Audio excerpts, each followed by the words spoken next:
परमेश्वर ने जो अधिकार दिए हैं किन किन चीजों पे दिए हैं। मेरे साथ निकालेंगे मत्ती रची सुसमाचार 10 अध्याय को, उसके 5 पद को पढ़ेंगे क्या कहता है।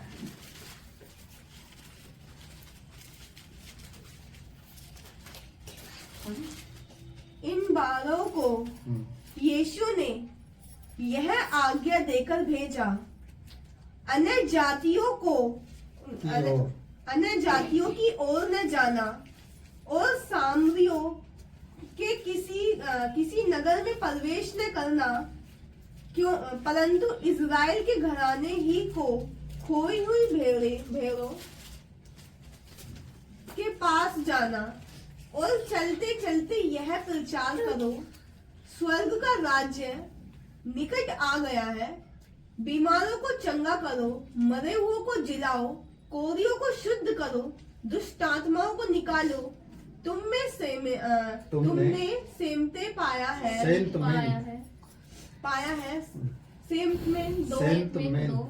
चलो ठीक। दो अपने बटुकों में न तो सोना और न रूपा न तांबा रखना, मार्ग के लिए न झोली रखो, न 2 कुर्ते, न जूते, न लाठी लो, क्योंकि मजदूर को उसका भोजन मिलना चाहिए। इसमें 10 अध्याय में शुरू में पढ़ देंगे, पहला दूसरा पद भी। फिर उसने अपने 12 चेलों को पास बुलाकर उन्हें अशुद्ध आत्माओं पर अधिकार दिया कि उन्हें निकाले और सब प्रकार की बीमारियों और सब प्रकार की दुर्बलताओं को दूर करें।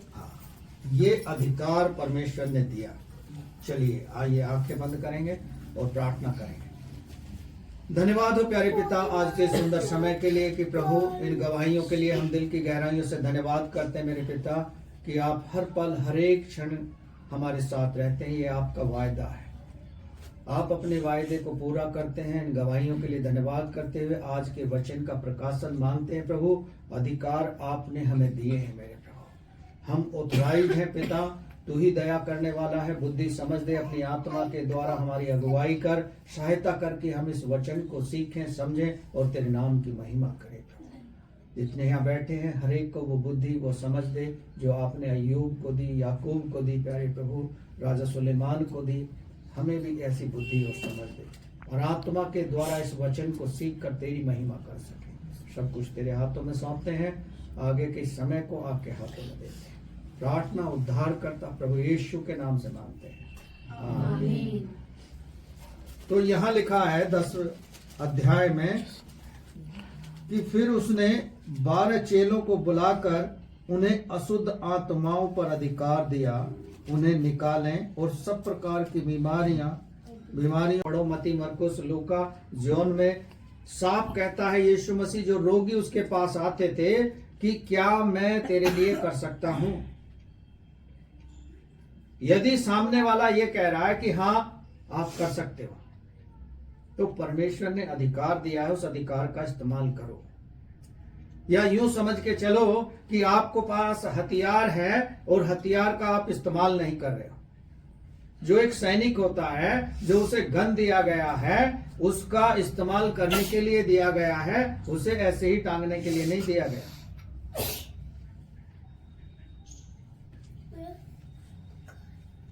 अधिकार जब उसे मिला है उसे चलाने के लिए, तो वक्त पर उसे चलाना चाहिए। हम बहुत सारे ऐसे उदाहरण देखते हैं कि लोगों को मार रहे थे और हथियार लेकर खड़े थे प्रशासनिक अधिकारी, उसका इस्तेमाल नहीं कर रहे। लेकिन यहाँ हमें अधिकार मिला है कि हम दुष्ट आत्माओं को निकालें और हर एक प्रकार की दुर्बलताओं पर हम लोगों को जो भटके हुए हैं, जो अंधकार में पड़े हैं, जो बीमारियों में जकड़े हैं, ऐसे ऐसे अंधकार में पड़े हैं, लोगों को पता ही नहीं है। कई लोग इतना कहते हैं कि मैं बहुत सारी दवाइयां खा रहा हूं, शरीर में फायदा नहीं पहुंचा रही, आराम नहीं हो रहा है। उस पर अधिकार परमेश्वर ने हमें दिया है। अंधे हो, लंगड़े हो, बहरे हो, मुर्दों को जीवित करने का भी अधिकार परमेश्वर ने दिया है। जब लाजर के 4 दिन के बाद जो मर चुका था, 4 दिन से कब्र में रखा था, जब उसको जीवित कर दिया यीशु मसीह ने, हमें और आपको भी वही अधिकार है, लेकिन हम उनका इस्तेमाल नहीं करते। मत्ती 28 अध्याय पढ़ोगे, वहां लिखा है, जाओ जाति जाति के लोगों में सुसमाचार सुनाओ और उनको मेरी आज्ञाएं मानना सिखाओ। जो बीमार मिले उसके लिए प्रार्थना करो, जो परेशानी में हो उसकी परेशानी को सुनो, जो दुख में है उसके दुख को सुनो। ये अधिकार परमेश्वर ने हमें दिया है सब प्रकार की बीमारियों को निकालने के लिए, लेकिन हम उन अधिकारों का इस्तेमाल नहीं कर रहे। कितने लोग ऐसे हैं जो यहां से जाने के बाद उस वचन को स्मरण रखते हैं या रह पाता है। पिछले सप्ताह हम किस चीज में प्रचार सुन रहे थे, किसी को मालूम है? ज्योति। हाँ, और किसी को मालूम है? हम परमेश्वर के वचन को जब तक नहीं प्रयास करेंगे समझने का, सीखने का, पढ़ने का, तब तक हमारे लिए वो बेकार है। इसलिए मसीही जीवन में यदि हम चल रहे हैं तो प्लीज अपने आप में सुधार ले आओ। यदि आप समय नहीं दे पा रहे हो तो परमेश्वर से मांगो कि प्रभु मुझे ऐसा समय दे कि मैं तेरे साथ समय बिता सकूं। परमेश्वर के साथ समय बिताना जरूरी है। ये जरूरी नहीं है कि 24 घंटे जो परमेश्वर ने हमें रखा है जीवित, उसमें से 240 मिनट परमेश्वर के बनते हैं। 240 मिनट में आप चाहो प्रार्थना करो 1 घंटे सुबह, 1 घंटे शाम, 40 मिनट परमेश्वर के वचन को पढ़ो, तो आप कभी भी अपने जीवन में असफल नहीं होंगे, निराश नहीं होंगे। परमेश्वर आपको आशीष देगा। इसलिए जब परमेश्वर ने चेलों को भेजा तो क्या कहा? ना तो तुम बंटवा लेना। चलो उस वचन को पढ़ लें, क्या कहता है परमेश्वर का वचन। हाँ, 10 से पढ़ें। इसी का। हाँ, फिर उसने अपने 12 चेलों को पास बुलाकर मार्ग के लिए ना झोली रखो, हाँ। ना 2 कुर्ते, ना जूते और ना लाठी लो, क्योंकि मजदूर को उसका भोजन मिलना चाहिए। उसने वायदा कर दिया और बता दिया कि ना तो तुम क्या करो, झोली रखो, ना 2 कुर्ते लो, ना जूते, ना लाठी, क्योंकि मजदूर को उसकी मजदूरी मिलेगी। लेकिन लोग ऐसा सोचते नहीं है। लोग सोचते ये है कि जब तक मैं कमाऊंगा नहीं, जब तक मैं खाऊंगा कहां से। लोग ये नहीं सोचते ये जो अच्छा स्वास्थ्य मुझे दिया है ये परमेश्वर ने दिया है, और यदि इस स्वास्थ्य में ही गड़बड़ हो जाएगी तो मैं कहां से कमाऊंगा, मैं कहां से करूंगा। मैं बहुत से भाई बहनों को सुनता हूं, जगह जगह जब जाता हूं, मैंने कहा आप परमेश्वर को समय क्यों नहीं दे रहे? कि जी क्या करूं, नौकरी ऐसी चल रही है, 12 घंटे की चल रही है। चलो ठीक है, 12 घंटे की चल रही है, लेकिन कम से कम हमें परमेश्वर को समय नहीं दे रहे हैं तो आप ये समझ लो आप अपने सर पर परेशानियों का, दुखों का गठरी बनाकर अपने सर पे लादते जा रहे हो। एक दिन वो गठरी इतनी भारी हो जाएगी आपको उठाना नहीं मुश्किल हो जाएगा, और आपको जो है ठोकर लगेगी और गिर जाओगे। तब आपको उठाने वाला कौन होगा? परमेश्वर का वचन कहता है धर्मी जन 7 बार गिरेगा तो 70 बार उसको परमेश्वर खड़ा कर देगा। लेकिन कब करेगा? जब वो यू टर्न लेगा, अपने जीवन में पश्चाताप करेगा। लेकिन लोग पश्चाताप को तो छोड़ो, अपनी गलती का अंगीकार ही नहीं करना चाहते। परमेश्वर अधिकार दे रहा है, ना तुम झोली लो, ना बटवा, ना जूते, ना कपड़े, कुछ भी मत रखो, परमेश्वर आपको देगा। आप इजराइलियों का उदाहरण देखो, 40 वर्ष वो जंगल में भटकते रहे, ना उनके जूते फटे, ना उनके कपड़े फटे, ना उनको कुछ परेशानी हुई। जब उनका इतना ध्यान परमेश्वर ने रखा तो आपका और हमारा ध्यान नहीं रखेगा। पक्षियों को देखो, वो ना खेती कर रहे हैं, ना वो जॉब कर रहे हैं, कुछ नहीं कर रहे हैं, लेकिन फिर भी परमेश्वर उन्हें समय से खिला रहा है। वही परमेश्वर आपको खिलाएगा जब आप उसकी मजदूरी को करोगे। किसी भी व्यक्ति की सैलरी चाहे 50,000 क्यों ना हो, जब वो खर्चे करता है, जब वो करता है और परमेश्वर को देने की जब बात आती है, तो वो ये कहता है मेरे पास बचता ही नहीं, मेरे पास बचता ही नहीं। क्यों नहीं बचता? क्योंकि ईमानदारी नहीं बरत रहा। आज बहुत कम लोग ईमानदार पाए जाते हैं, और जो ईमानदारी से परमेश्वर के भय में चल रहे हैं, अपने बहुमूल्य समय का भी, अपनी कमाई का भी सारा परमेश्वर के भवन में लेकर आ रहे हैं, परमेश्वर ने उनको धनी बना दिया। लेकिन आज हम अपनी ताकत से, अपने बल से धनी होना चाह रहे हैं, तो आप चाहते रहो, परमेश्वर जब तक नहीं चाहेगा कुछ नहीं होने का। लिखा है नीति वचन को आप पढ़ के देखो, धन महिमा प्रतिष्ठा मैं ही देता हूं। यदि हम अपने आप से पाना चाहते हैं तो आप प्रयास करो। यहां तक कि आपको एक ऑफिस में चपरासी की भी जॉब मिलेगी तो उसे भी परमेश्वर ही देगा। हम अपनी ताकत और बल से नहीं पा सकते। आज एक एक खाली जगह के लिए 20-20, 10-10 हजार लोग उस पर लगे हुए हैं एक पोस्ट के लिए। किसको मिलेगी? जिसको परमेश्वर चाहेगा। लेकिन हम उस अधिकार को कैसे जाने जो परमेश्वर ने हमें दिया है? जाओ और तुम ना बटुआ रखो, कुछ नहीं रखो, परमेश्वर आपको देगा। ये मैंने देखा है। मेरे पास पैसे नहीं थे, लेकिन पिलखवा से मुझे हाथ उड़ाना था, परमेश्वर ने लेकर आया। मैंने किसी से मदद नहीं मांगी। चलता हुआ परमेश्वर के भय में उसका गीत गाते हुए आ रहा था, पिलखवा में प्रार्थना करके लौट रहा था। एक बाइक वाले ने स्वयं आकर पूछा कि जी आप कहां जाओगे? उसको किसने भेजा? परमेश्वर ने भेजा। क्या आपका ऐसा विश्वास है कि आपके लिए परमेश्वर ऐसा कर सकता है? जबकि 20 रुपए लगे या 50 रुपए लगे, वो तो हमारे पास होने चाहिए थे, लेकिन परमेश्वर ने ना होते हुए भी अपने काम को किया, क्योंकि वो जानता था हमें और आपको नाम लेकर जब बुलाया है, वो हमारे नाम को गिनता है, जानता है, तो वो हमें ये भी जानता है कि हमें किस चीज की जरूरत है। आज बहुत से लोगों को मैं देख रहा हूं, कंपटीशनों की तैयारी कर रहे हैं, सब कुछ कर रहे हैं, लेकिन फिर भी उनके हाथ खाली। क्यों? क्योंकि परमेश्वर से वंचित है, परमेश्वर को नहीं जानते।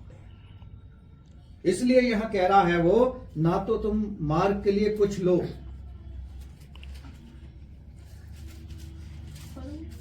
हाँ पढ़ो। मार्ग के लिए ना झोली रखो, ना दो कुर्ते, ना जूते और ना लाठी लो, क्योंकि मजदूर को उसका भोजन मिलना चाहिए। हाँ, मजदूर को उसकी मजदूरी भी और भोजन भी परमेश्वर आपको देगा। आप निश्चिंत हो जाओ। लेकिन जब हम निश्चिंत कैसे हों? जब हमने समर्पण ही नहीं किया। आधा मन हमारा वहां है और आधा मन हमारा यहाँ है। अभी भी हम कितने लोग यहाँ बैठे हैं, हो सकता है हम में से बहुत से लोगों का मन हमारे घर पे ही हो, कहीं गैस पे कुछ रह तो नहीं गया, गैस चला तो नहीं छोड़ी आई हो। यहाँ तो पता नहीं कब छुटकारा मिलेगा। 2 घंटे के लिए तो हमें बंद गई, गैस चले जाए। तो शैतान दिमाग में तरह तरह की बातें डालता है ताकि हमारा विश्वास कमजोर हो जाए। वो विश्वास में ही बढ़ने देना नहीं चाहता, वो हमें विश्वास से ही गिराता है। इसका मतलब शैतान भी वचन का प्रकाशन जानता है, वो भी चिन्ह चमत्कार कर सकता है। निर्गमन की पुस्तक पढ़ो, जब मूसा ने लाठी को सांप बना दिया था, तो फिरौन राजा के पास भी ऐसे तंत्र और ज्योतिषी थे लोग जो सांप बना रहे थे। लेकिन जब मूसा ने अपनी लाठी को डाला तो वो सांप बन गई, और सभी जो बनाए हुए छोटे मोटे सांप थे उनको वो सबको निगल गए। तो उस समय में भी ऐसा था और आज भी है। आज हम भरोसा नहीं कर रहे हैं कि परमेश्वर ने हमें एक ऑथराइज किया है, अधिकार दिया है हमें बीमारों को चंगा करने का। अभिषेक परमेश्वर ने दिया है, लेकिन हमें पता नहीं है किस बीमार के लिए कैसे प्रार्थना करें। हाँ, एक चीज हम याद रखें हमेशा, किसी भी बीमार के लिए प्रार्थना करने से पहले अपने आप को परमेश्वर के लहू में झुका और कभी भी जल्दी से उस पर हाथ रख के प्रार्थना मत करना। मैं बहुत सारे लोगों को देखता हूं, खट से हाथ रख देते हैं। कारण क्या है? कभी परमेश्वर के वचन में आप पढ़ो, सब कुछ लिखा है, लेकिन जब तक हमें पता ही नहीं है, वचन को पढ़ा ही नहीं है, प्रकाशन को जाना नहीं है, तो हम कैसे समझेंगे कि परमेश्वर ने हमें क्या अधिकार दिए हैं। हमारा विश्वास इतना मजबूत हो कि परमेश्वर हमारे लिए कर सकता है। इसलिए वचन में क्या लिखा है? मांगने से पहले विश्वास कर लो कि हमें मिल गया। कई लोग कहते हैं ना, अरे यार खाना खा के चलेंगे, पता नहीं वहां मिले या ना मिले। नहीं मिलेगा कोई बात नहीं, मर तो नहीं जाएंगे। जिस दिन मैं शादी में गया था, 9 फरवरी को जो शादी पढ़नी थी, मेरा उस दिन उपवास था। रात को 8 बजे खाना खाया था, पूरे दिन उपवास रखा। ऐसा नहीं था कि मैं ये सोच के चला कि यार वहां ना मिला तो मेरा तो उपवास भी बेकार जाएगा, कैसे क्या खाऊंगा। हमें खाने पीने की चिंता नहीं करनी। परमेश्वर आपको बल देगा, आपको बल देगा। आप उपवास रख के प्रार्थना तो करो, मांगो तो सही। इसलिए वचन में लिखा है, यूहन्ना 15 अध्याय को जब आप पढ़ोगे, यदि तुम मुझ में बने रहोगे और मेरा वचन तुम में बना रहेगा, जो चाहो मांगो मेरे पिता से, मेरे नाम से मांगो। आप विश्वास नहीं करोगे, परमेश्वर सब कुछ कर सकता है, सब कुछ कर सकता है। आप परख कर देखो। लिखा है वचन में, भजन संहिता में, कि परख कर देखो यहोवा कैसा भला है। लेकिन लोग परखते नहीं। हाँ, एक चीज में परखते हैं, प्रभु तुम मुझे फ्रिज दिला दे तो मैं तेरे लिए ऐसा कर दूंगा। प्रभु कहता चल फ्रिज ले ले, मिल जाएगा तुझे। जब देने की बात आती है तो फिर वो गोल गोल घूमता है। क्यों? क्योंकि उसने कमिटमेंट तो कर दिया, लेकिन दे नहीं पा रहा। फिर उसे आगे की इच्छा बढ़ती है। मैं एक ऐसे भाई को जानता हूं जिसने लगभग 1 साल का दशमांश चुराया क्या? उसने वायदा कर दिया कि पास्टर जी मैं इकट्ठा दे दूंगा। तो पास्टर को तो कोई आपत है नहीं, अच्छा है इकट्ठा मिल जाएगा तो और अच्छी बात है।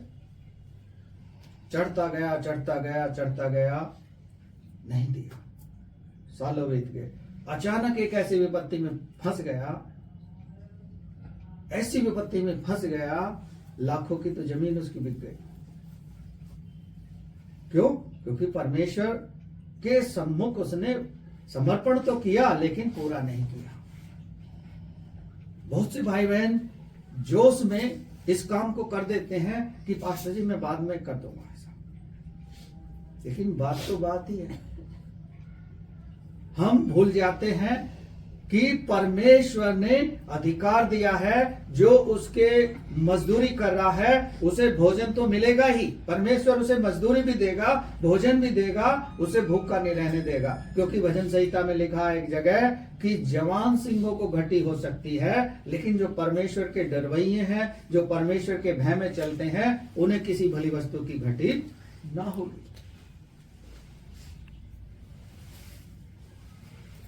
क्योंकि परमेश्वर हमें जो वायदा करता है वो पूरा करता है। आइए एक और पद जल्दी से पढ़ेंगे। रोमियो 8 अध्याय में आ जाएंगे और 13 पद को पढ़ेंगे, क्या कहता है।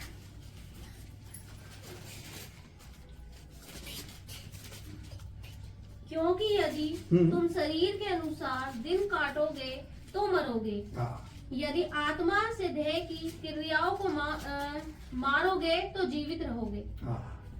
आत्मा से देह की क्रियाओं को मारोगे तो जीवित रहोगे। शरीर के अनुसार हम दिन काट रहे हैं, शरीर के अनुसार हम दिन काट रहे हैं, क्योंकि हम घुटनों पर नहीं बैठ सकते, शरीर अलाउ नहीं कर रहा। शरीर अलाउ नहीं कर रहा। जब हम विभाग के उसमें प्रोग्राम में थे, पासवान कह रहे हैं कि भाई घुटने टेक लो, घुटने नहीं टेक सकते क्योंकि फर्श पे घुटने टेकने में दर्द होगा। लेकिन परमेश्वर के सम्मुख हर एक घुटना झुकेगा, टिकेगा, ये वायदा है उसका परमेश्वर का। ये प्रक्रिया को हमको सभी को गुजरना पड़ता है। इसलिए क्या कह रहा है, तुम शरीर के अनुसार अपने जीवन को बिताओगे तो परेशानी में रहोगे। साफ कह रहा है यहाँ पढ़ोगे तो, क्योंकि यदि तुम शरीर के अनुसार दिन काटोगे तो मरोगे, यदि हाँ। आत्मा से देह की क्रियाओं को मारोगे तो जीवित रहोगे। आत्माओं को, देह की प्रक्रियाओं को, हम क्रिया को कैसे आत्मा के द्वारा मार सकते हैं? हमारा मन तो कह रहा है, जो अंदर की आत्मा हमें परमेश्वर ने दी है वो कह रही है कि प्रार्थना कर ले, लेकिन शरीर हमारा जवाब दे रहा है, कह रहा है मुझे थकन सी है। लेकिन हम वचन नहीं पढ़ पा रहे। या जाड़े के समय में आप समझो कि सुबह 4 बजे उठ के कौन प्रार्थना करेगा? अरे रजाई में से निकलने का मन नहीं कर रहा, कोहरा पड़ रहा, ठंड लग रही है। बहुत से तो ठंड में आते भी नहीं, प्रार्थना में नहीं आते।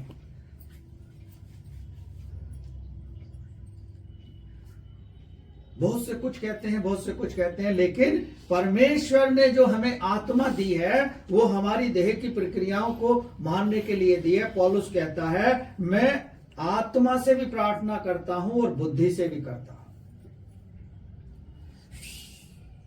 हमें परमेश्वर ने बुद्धि दी है प्रार्थना करने के लिए, और बुद्धि ऐसी दी है कि ज्ञानवान हमारे सामने लज्जित हो जाएंगे। परमेश्वर ने हमें अधिकार दिया है, ऑथराइज्ड किया है। उसने कहा है तुम अपनी शरीर की क्रियाओं को, देह की क्रियाओं को आत्मा के द्वारा मारो, प्रार्थना करो। एक आग बना देगा परमेश्वर। जब आपके पास से कोई गुजरेगा बीमार या दुष्ट आत्मा से ग्रसित, वो चंगा हो जाएगा, छुटकारा पा जाएगा।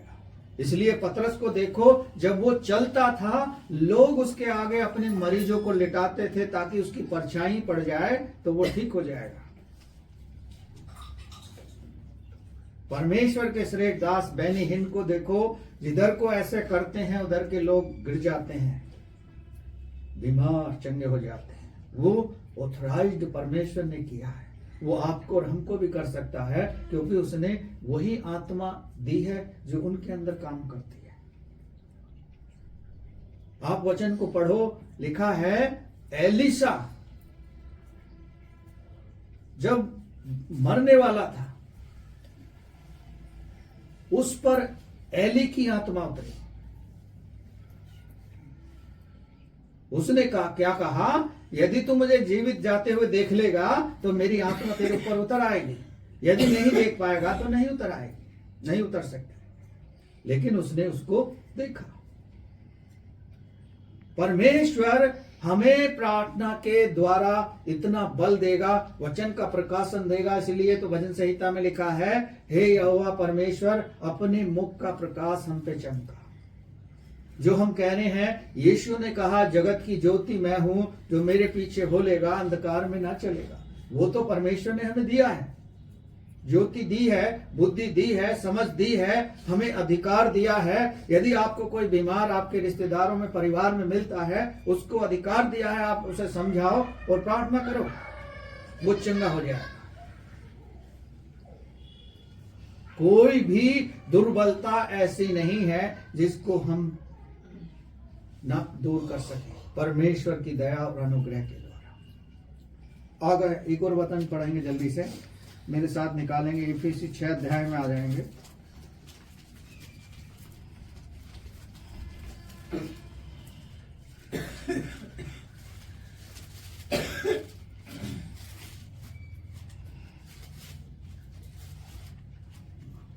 छह अध्याय में आ जाएंगे। इसके 11-12 पद को पढ़ें। परमेश्वर के सारे हथियार बांध लो कि तुम शैतान की युक्तियों के सामने खड़े रह सको। हाँ, शैतान की युक्तियों के सामने खड़े रह सको, परमेश्वर ने हमें अधिकार भी दिए हैं और हथियार भी दिए हैं। दुष्ट आत्माओं को कंट्रोल करने के लिए परमेश्वर ने हथियार भी दिए हैं। हाँ, कौन कौन से हैं वो पढ़ेंगे आगे। क्योंकि हमारा यह है मल युद्ध लहू और मांस से नहीं, परंतु प्रधानों से और अधिकारियों से और इस संसार के अंधकार के हकीमों से और उस दुष्टता की आत्मा सेनाओं से है जो आकाश में है। हाँ, हमारा जो मल युद्ध चल रहा है, जो हम बीमार के लिए प्रार्थना कर रहे हैं, तो उसमें जो हम युद्ध कर रहे हैं, किस किस से कर रहे हैं? ये हमारा मल युद्ध जो है हमारा मांस और लहू से नहीं है। हमारा मल युद्ध है हाकिम से, अंधकार की शक्तियों से और शैतान की चाल से जो हमें फंसा देती है। हम वो अधिकारी हैं जो परमेश्वर ने ऑथराइज्ड किया है। हमारा मल युद्ध जो है मांस और लहू से नहीं है, अंधकार की शक्तियों से है और हाकिमों से है, प्रधानों से है, अधिकारियों से है और इस संसार के अंधकार के जो हाकिम हैं और दुष्टता के बंधनों से और उन सेनाओं से है जो दुष्टता की सेनाएं।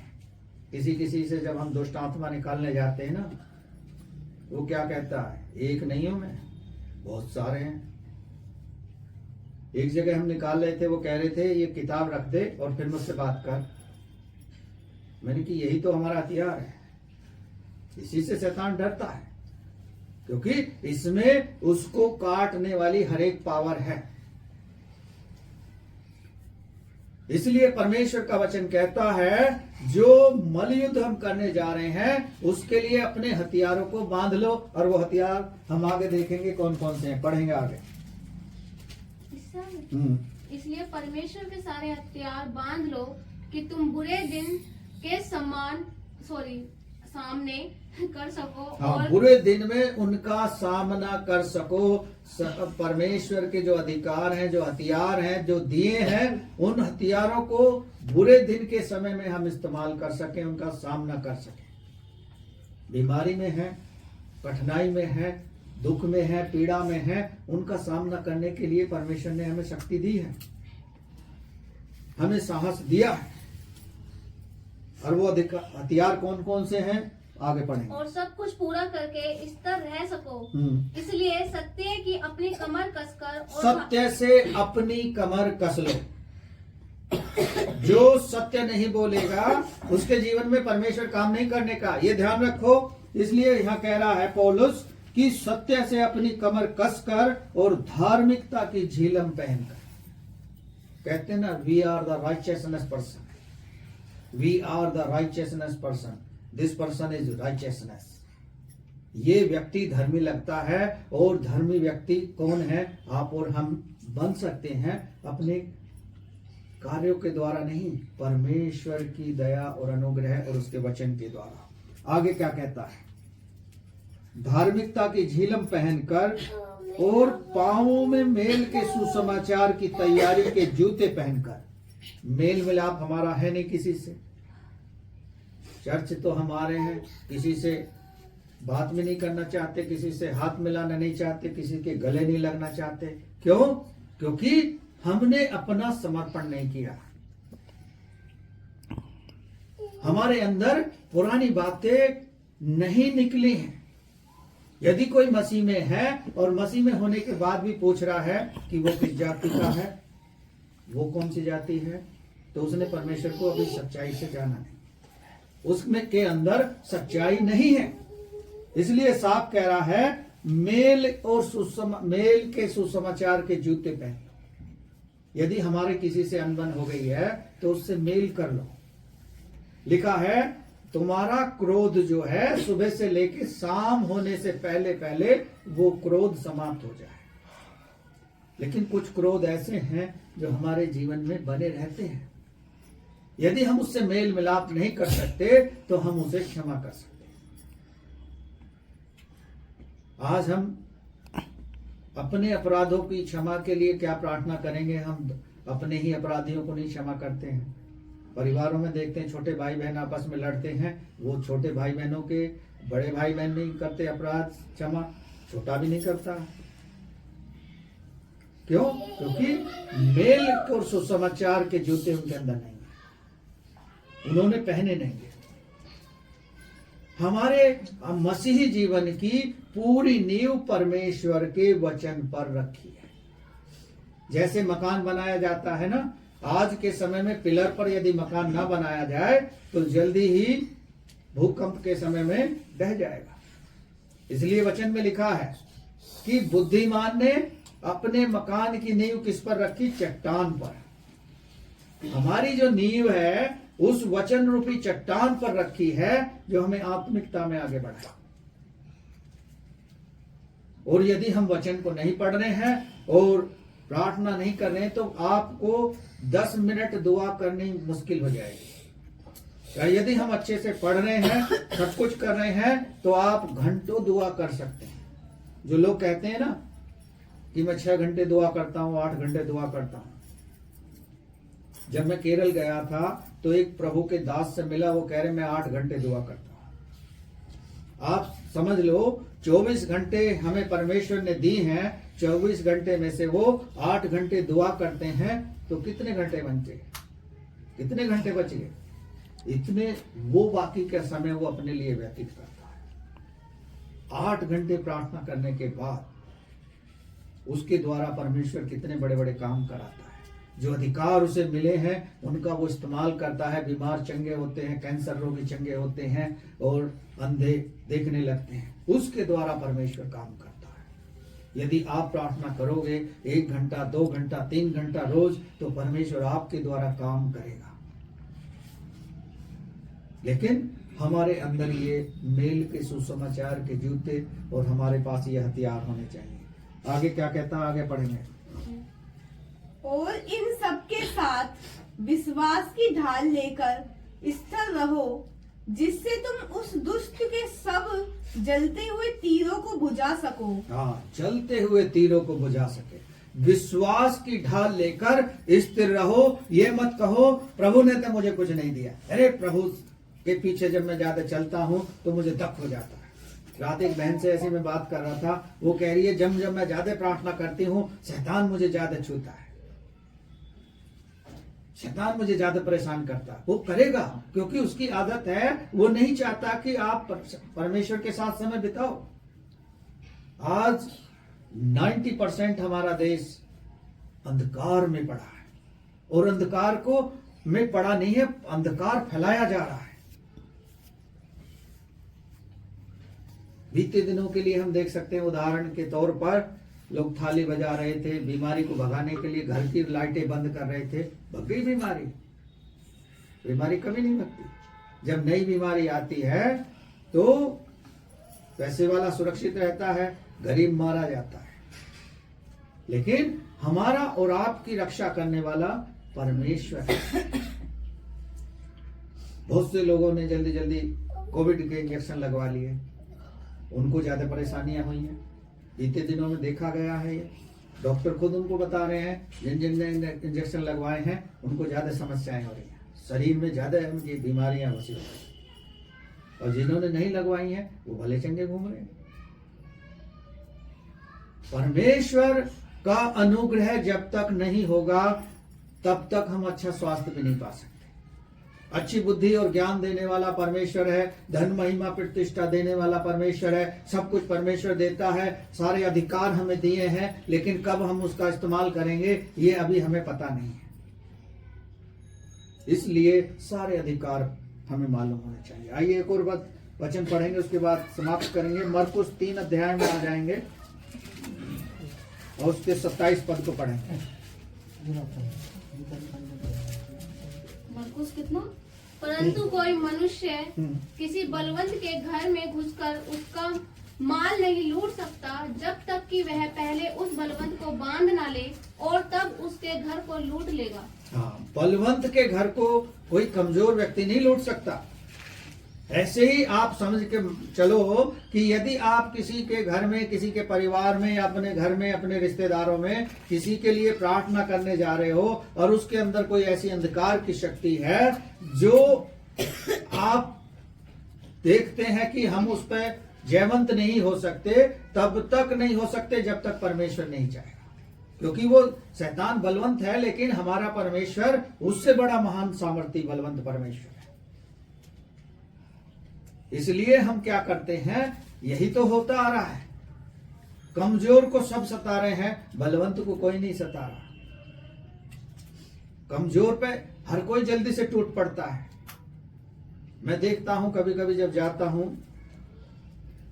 पुलिस वाला गरीब को ऐसे मारता है बुरी तरह से, और कोई कार वाला जा रहा हो ना, उसको सलाम ठोक देगा, हाँ जी भाई साहब आप जाइए। और रिक्शे वाला आ रहा हो तो उसकी कमर पे सीधा डंडा मारेगा, क्योंकि वो बलवंत है, उसके हाथ में अधिकार है, लाठी है।